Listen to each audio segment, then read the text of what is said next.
Hello and welcome back to Calculus 2, section 10.1, Parametric Equations. So we are setting up grounds for Calculus 3, and parametric equations play a central role in being able to handle 3D stuff. Now, these equations are not per se three-dimensional, but they are used to simplify space and make calculations and other things possible for us. So let's discover the world of parametric equations. First off, notice that it says equations, plural. They're always number of equations coupled. You don't get the parametric equation, that doesn't exist. It's only plural. We have pairs. What they essentially do, space into separate equation for every dimension you have. The hell does that mean now?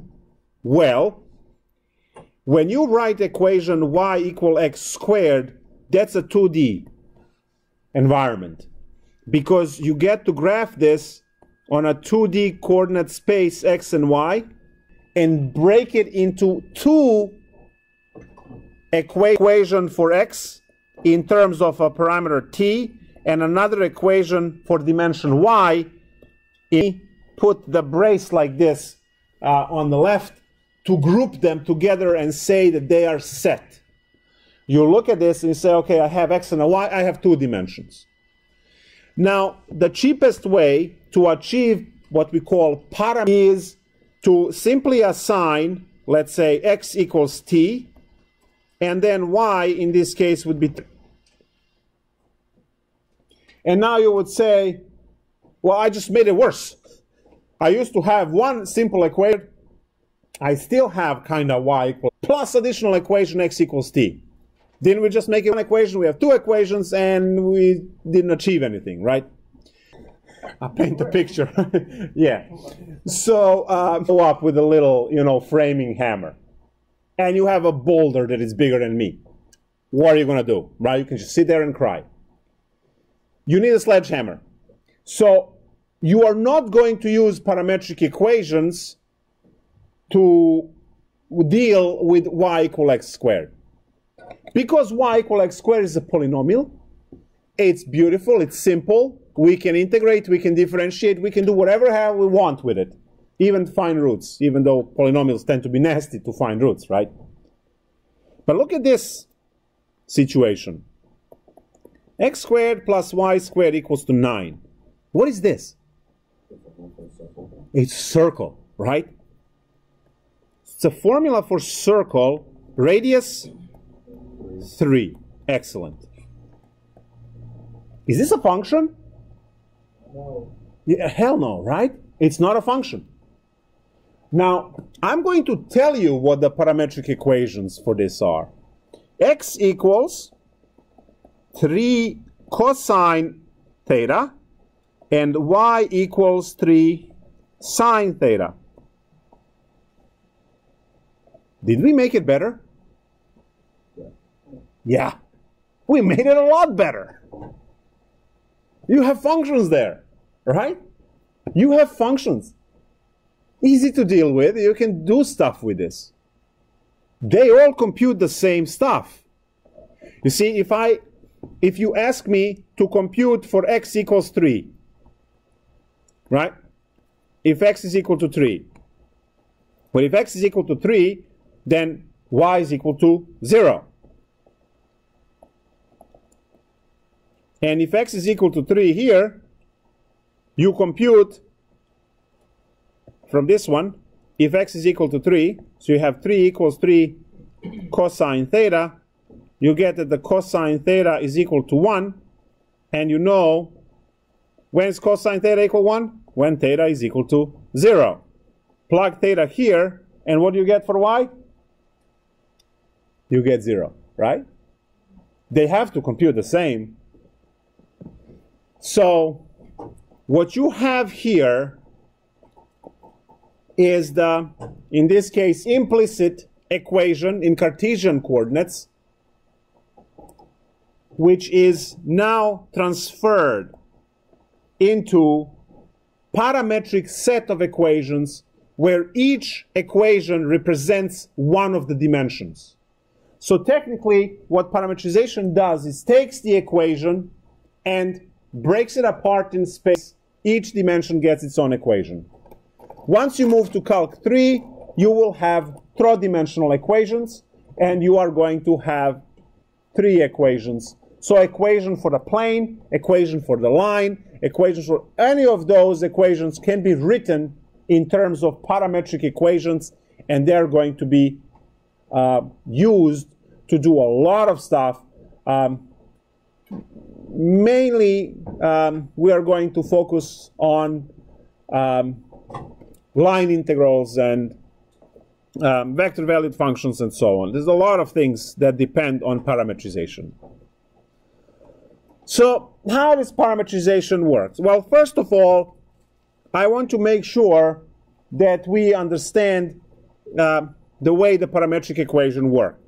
I'll give you a set of parametric equations, say y equals x equals t plus 1 and y equals to t squared minus 2. So this is a set of parametric equations, equation that we have in the Cartesian coordinates. I can solve over here for t, get x minus 1, and then plug in into the second equation to obtain y equals x minus 1 squared minus 2. Now, clearly, I'm not going to square this out because this is already perfect for graphing, right? We can graph quickly from this form because I see a shift to the right and a shift down. So I see the vertex, right, which is 1 and negative 2. So 1 and negative 2 is here. And we can calculate the y-intercept easily, which is negative 1. And then symmetrically, you have to have a point there. So without calculating all the other things, there it is, right? So we can transform the parametric equations back into what we are used to, and we can quickly see what those parametric equations represent. But it's better if we leave parametric equations as parametric equations and we use this parameter t, which could be time, which could be angle, like we had in a previous example, anything. That depends on application. Later on, you'll have physics, advanced physics, and stuff like that. So what I can do, I'm just going to box off this world as we don't need it. Now we don't need it. When I have a parametric set, I can graph it right from the parametric set. What I'm going to do is I'm going to say the world begins with the Big Bang, which is 0 time. There we go. And then we have a 1 second, 2 seconds, 3 seconds, 4 seconds, 5 seconds, and so on. From equations that are given to me, I can compute x coordinate and the y coordinate and then put them together in the points. I plot the points and then I connect the points using the graph, and there we go. Note that I'm not using negative numbers in this parametric. Could I? Sure, we can force it. We don't need it though. So plug in 0, x coordinate works out to be 1, and this works out to be negative 2. Plug in 1, I get 2 and negative 1. Plug in 2, that's 4 minus 2, it's 2. Plug in 3, 9 minus 2, that's what I said, please pay attention. 9 minus 2 is 7. Plug in 4 for x, we get 5. And 16 minus 2 is 12. We won't be able to graph the last one, but such is life. 25 minus 2 is 23. 16 minus 2 is 14, right? Why you put 12?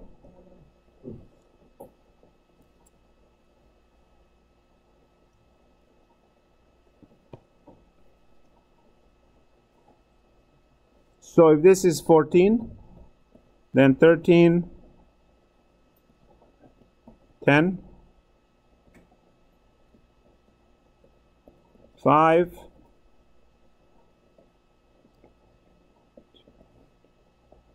yeah, x-axis, -2, -1, 0.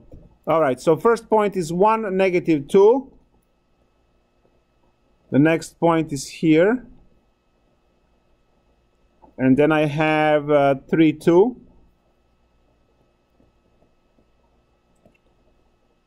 And then I have 4 and 7.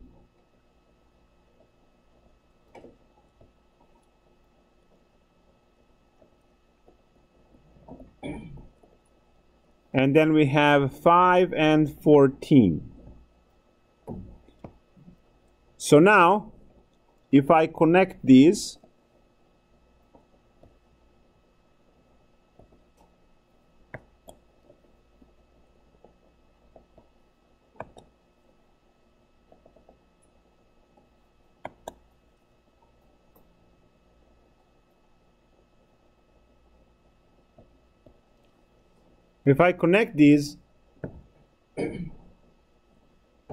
I get this particular graph.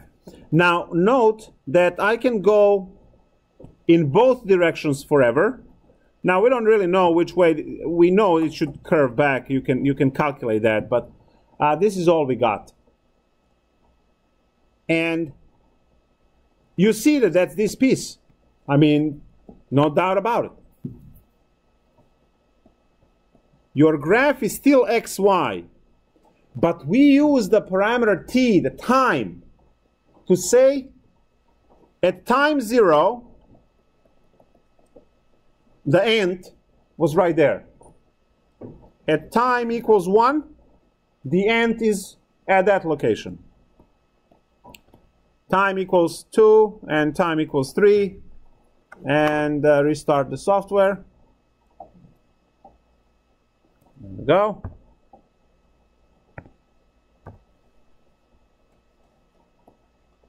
So time equals 0, time equals 1, time equals 4. Seconds, minutes, years, I don't care.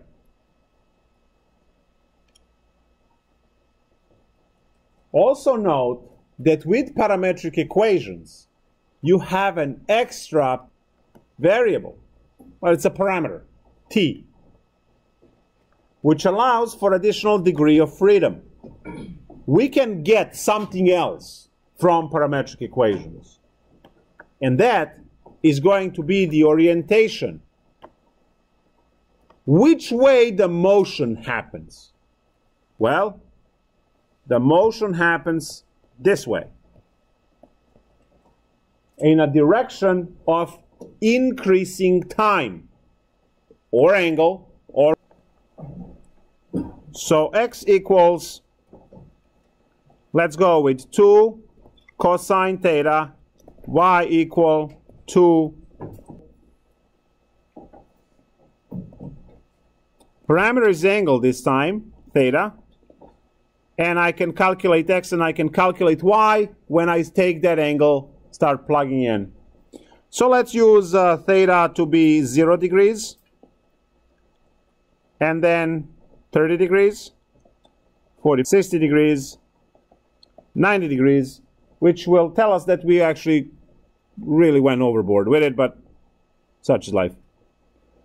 So 0 degrees, cosine of 0 is 1, so we get 2 for x, and sine of 0 is 0, so we get 0 for y. I'm immediately going to work on a graph over here. So I'm getting 2, 0, and let's say these are So this happens at t equals 0, right there. I have this point at 2, 0. And then I want to calculate next one. So 30 degrees. Cosine of 30, square root of 3 over 2, and then divided by 2 is just root 3. And the sine theta is 1/2, so it's 1, yes. So now we're getting kind of annoying point a little bit, but we'll deal with that. Root 3 is about 1.7273. So we are going to place the dot right here. And that's the dot when theta, not t, theta is equal to 30 degrees. And this is theta equals to 0. The next order of business is to compute 45. So that's going to be root 2 and root 2. That's about 141.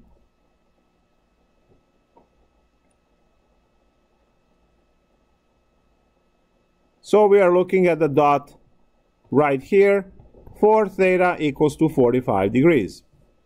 For 60 degrees, these guys reverse. We get a point here. Well, this point should be more out. And finally, cosine of 90 is 1, so that's cosine of 90 is 0. And the sine of 90 is 1, which is 2 over here. So we end up with this point there. So this is your theta equals 60 degrees and theta equals 90 degrees. I hope you see the arch for the circle over here. Do we? If you continue working on thetas, you will end up completing the circle all the way back to 2, 0. And that's going to happen obviously at theta equals 360 degrees. And then it will repeat itself. So we see that we still have that motion of, in this case, counterclockwise, right, which happens to your orientation in the increasing theta. And maybe I should just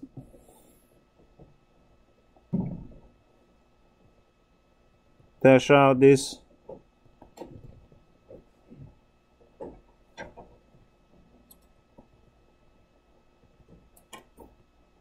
So there will be a full circle.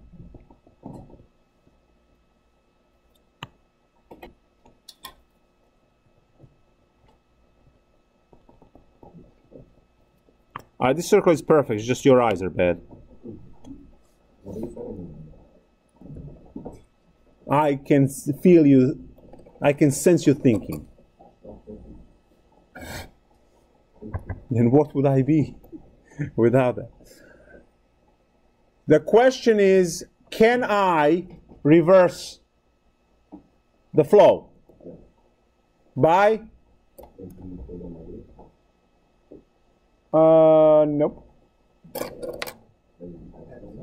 Switching x and y, switching sine and cosine, yes. So making x to be a sine equation and making cosine to be in the y equation, and that would actually just switch. It's still going to be the circle, but it's going to switch the flow, the orientation. So now that you've seen the circle, what is this?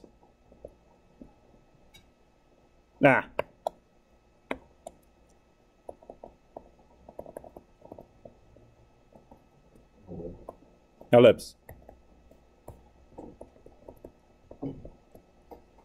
It's an ellipse. it has the minor radius A, 3, and the major radius 5. So if you draw this, it's going to be one of the vertical ellipses like this, and it's going to be 10 this way and 6 units fat. So this is 3, -3, -5, +5. It's a very quick graph. Parametric equations are amazing for stuff like that. Now you know what's going to happen if you have an equation for ellipse and you try to graph it, right? You have to figure out a lot of stuff. But parametric equations make a joke out of certain things. Now, one thing is that we actually never proved that these equations are what they are. I just told you that the circle equation is a circle equation. I said deal with that, right? Well, what should we do to prove that this is a circle? I mean, we did the graph, sure. We graphed it and it turned out to be circle. But can we put these guys together and get what we want? Yeah. So solve this one for theta. What do we get?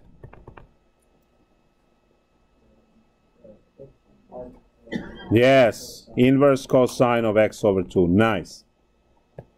Plug in. Y equals 2 times sine of inverse cosine of x over 2. Hello, PreCalc 2 problems. Remember these? Used to be just a nuisance, right, in PreCalc 2 class. Is this going to be on a test? Yeah. I don't feel like learning it. It's just, you know, it's going to be 5 points. Who cares? Look at this. Parametric equation. The survival in Calc 3 depends on remembering this stuff. Anyone remembers how to deal with this? Yeah. So this is in your PreCalc course, and I know that for PreCalc for Calc 1 review on a day 1, these problems are in Chapter 1 review.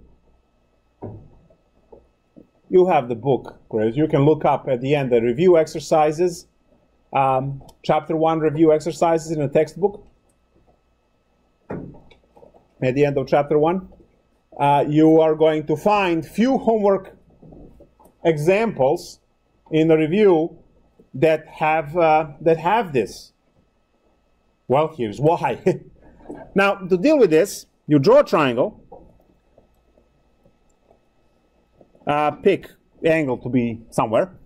And cosine is the adjacent over hypotenuse, which means that this puppy here must be 4 minus x squared using Pythagorean theorem. Otherwise, we're doomed.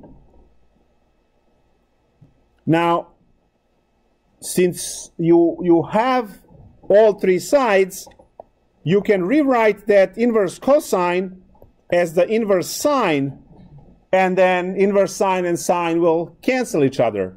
Now, inverse sine is going to be opposite over hypotenuse. So once you have these guys to be the same, they annihilate each other, and you get this.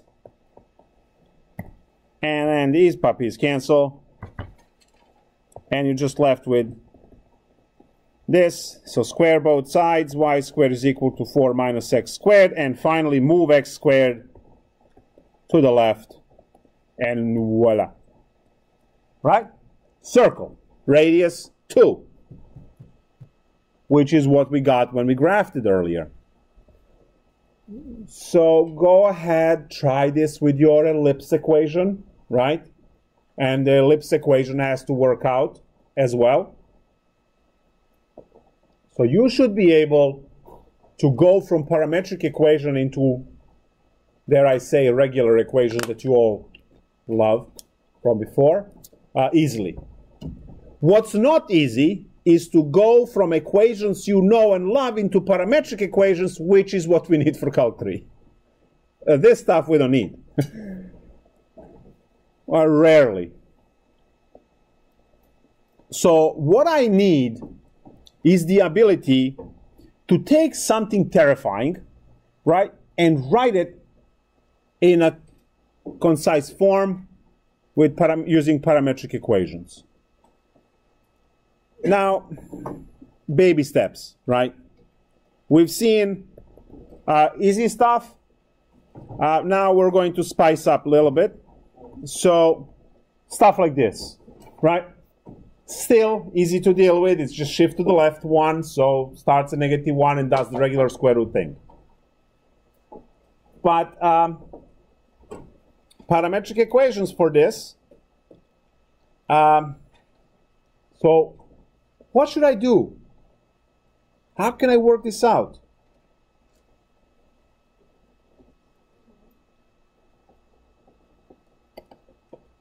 We could do what we have as a trivial solution, right? Which is just to say x equals t and then y equals square root of t plus 1. So this is the most ridiculous way to do it.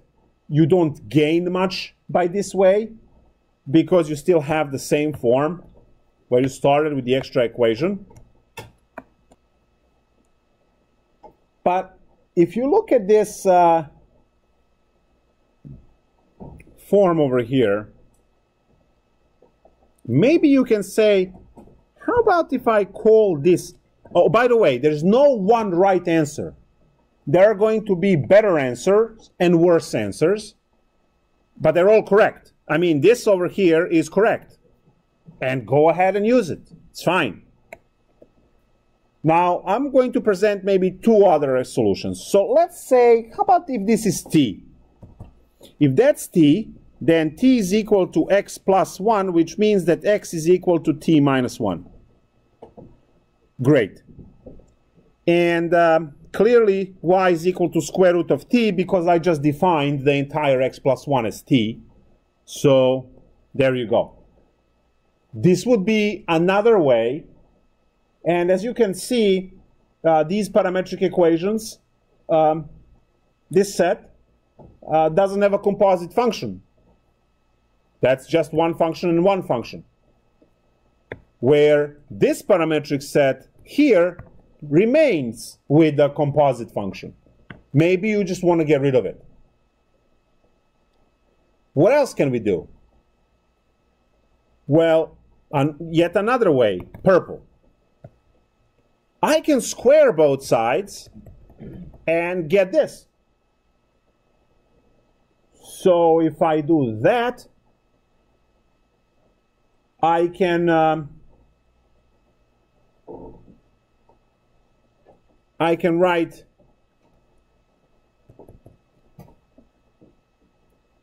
that y, sorry, and then move 1. There we go. You see, so now I can say that y is equal to t, and then x would be the t squared minus 1. Another parametric set for the same equation. I can come up with infinitely many. I can add and subtract 2. I can add 2 to both sides. I can, I don't know, multiply by 3 both sides. I can, infinitely many. There is no one right answer. But some of these sets are better than others for whatever application you might need. So, what does that mean? That means you sit and you pound on these equations to find every time, 2 or 3 different sets to get used to doing this. Because, guys, this is your chapter 12, chapter 14, 13 and 14. Oh, parametric equation. And we'll have these in polar form as well, so it compounds. Don't leave it sit if you're doing Calc 3. So, there you go, 3 different solutions for the same set, and there are no tricks of the trade. It is just you sitting down and just making stuff up. Let me call y equal t and see what the other one is. Let me call x equal to t, see what the other one is. It will always be this thing if you choose the trivial one, right? But then, is there a structure that I can pull together? If there is, I might be able to quadratic ones. How about completing the square? And then call that squared quantity you get, x minus 2. Call that t. And then you will have in the second one t plus 3 maybe, or something like that. So there are a lot of different combinations. Now, what's interesting is that, and very powerful, obviously, is that parametrization is going to take something that is not a function, potentially, and like a circle or ellipse, and turn it into the sets of functions. And those you can easily differentiate, integrate, and have fun with. And that's very powerful.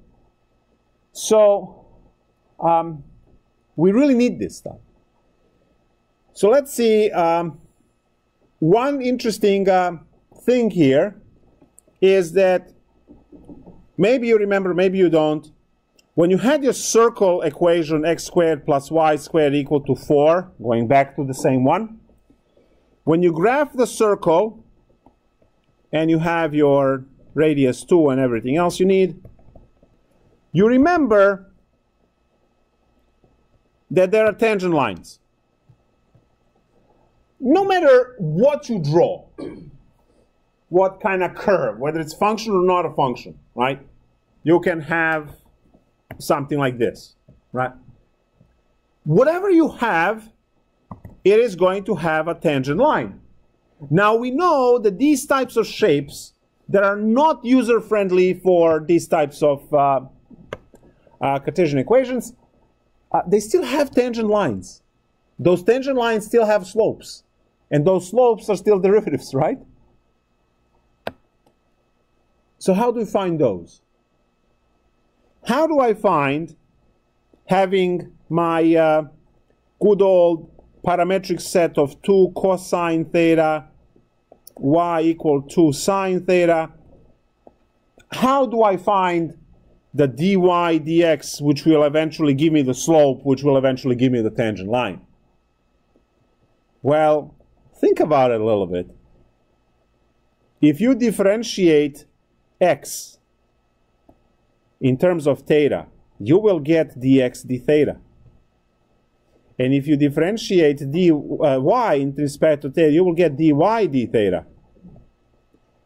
And what happens as you divide dy d theta by dx d theta? Yeah, d thetas die out. You see that? So I can summarize this now in somewhat of a formula that dy dx derivative in the parametric form is going to be simply the derivative of y, you can put dt, divided by the derivative of x dt. And since we used f and g earlier, f prime of t divided by g prime of t. I will define on the side that x is f of t and y is g of t.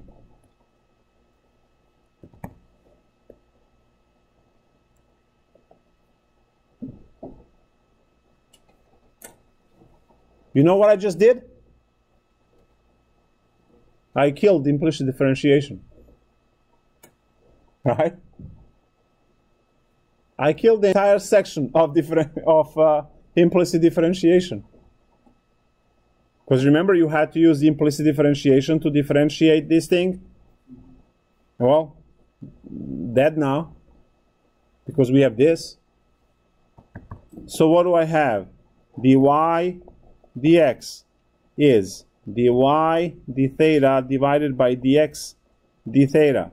This is the derivative in respect of theta. The y component was 2 sine theta divided by the derivative of 2 cosine theta for x.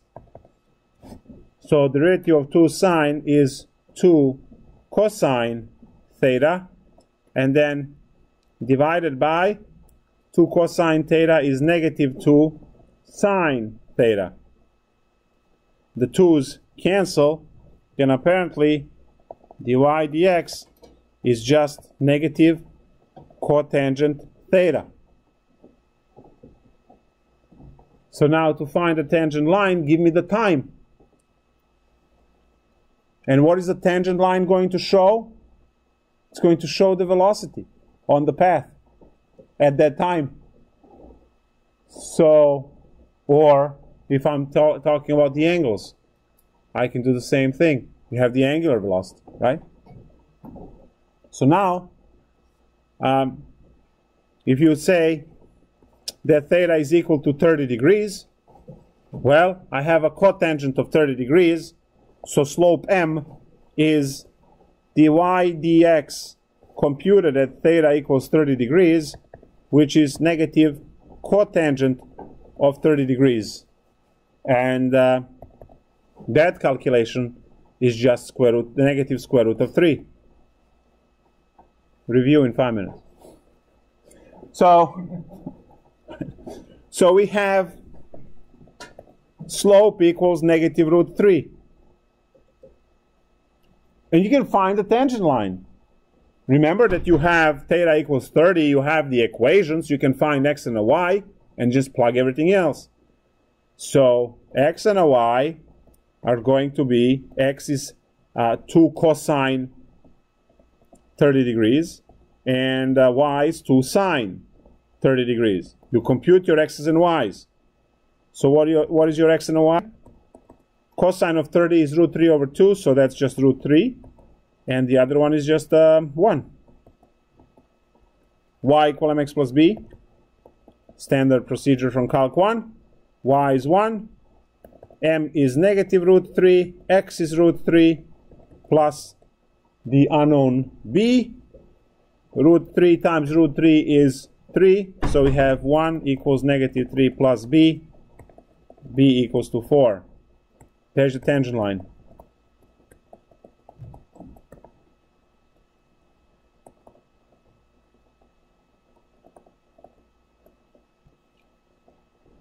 At root 3, 1. Or you can say at theta equals 30 degrees.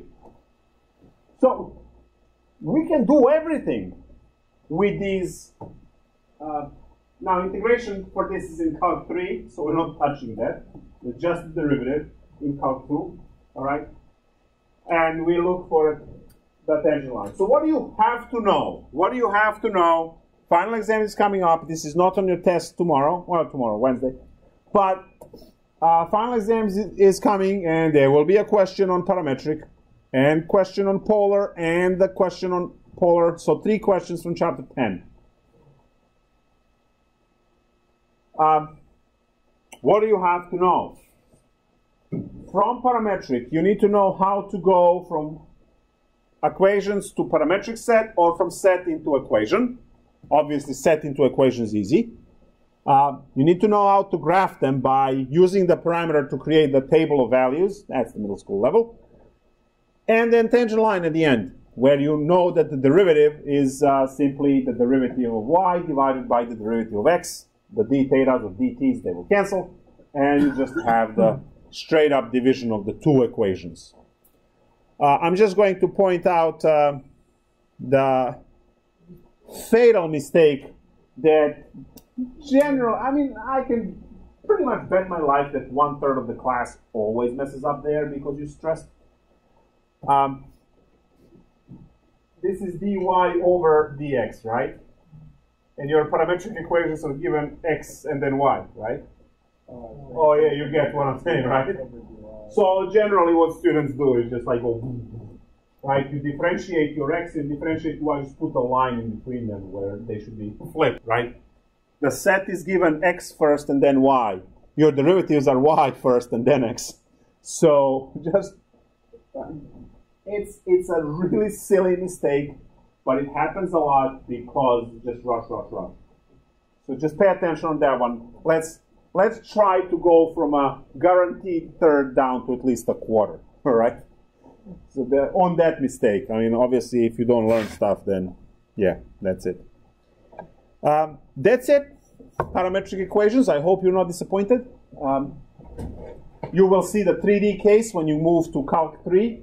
It's going to behave the same way, and it's going to drive a lot of stuff. So, see you there. Time for review, right?